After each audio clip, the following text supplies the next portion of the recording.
Hey guys, it is Austin Moore, and it is week 9, and excuse me, 5 takeaways. First is in sport, there are many confusing parts and pieces to the term trademark. You must understand all the pieces to keep out of trouble. Use this asset to define for the public what belongs to whom and who gets the bottom line, which is the money. And I get that from the quote.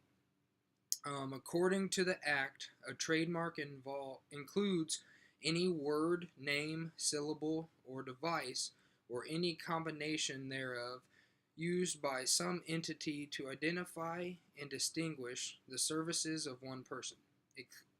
Excuse me, including a unique service from the services of others and to indicate the source of the services, even if that source is unknown, and that is page 197. And then the second one, it is trademark infringement and abuse of the license of products of sport can be big money losers.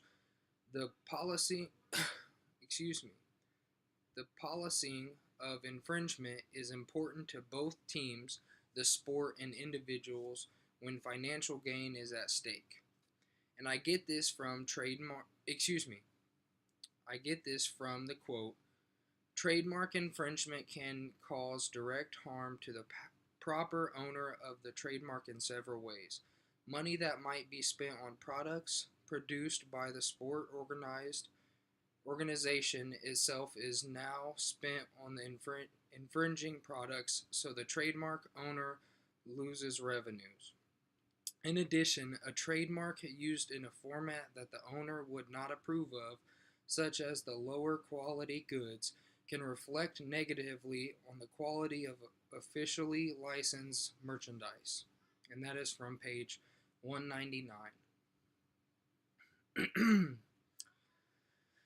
The next one, let me get down to it, sorry, is the confusion about trademark, which it means how it can and cannot be used, is constant.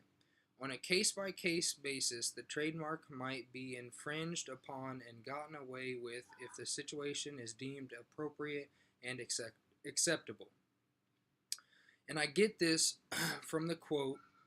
Trademark protection is not absolute and does not bar all possible use of a trademark by those who do not own the trademark. Section 1115B4 of the Lanham Act provides that when a trademark is used fairly and in good faith only to describe the goods or services involved, no trademark infringement has occurred. And that comes from page 201. The next one is granting of licenses allows a successful sport organization, especially the NCAA, the option to sharing in merchandising, sponsoring, and advertising the organization, yet control the quality of the licensed goods.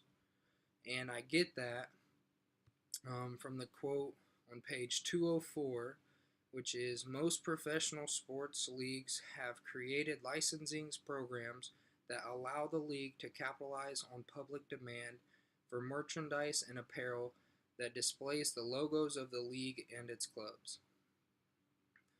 Each of the 4 major professional team sport leagues, like the MLB, NBA, NFL, and NHL, they all have created a separate division, often known as properties, which are like the Major League Baseball properties and then NFL properties, and so on and so forth, that establish procedures for sponsors, advertisers, and merchandisers to obtain licenses to use league and club trademarks on their products. And once again, that is from page 204. And lastly, we have copyright will be the last big area of disruption because of the vast area covered by its law, and it could protect a big source of income for those teams in the future. And I get that from the quote.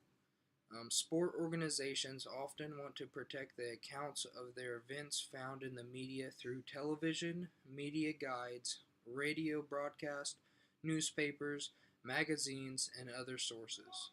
These forms of expressions are protected by copyright law. Unlike trademark law, copyright law does not protect intangible ideas. Rather, it protects ideas or other items that can be identified on tape, property, or on screen, and that is on page 208. Thank you.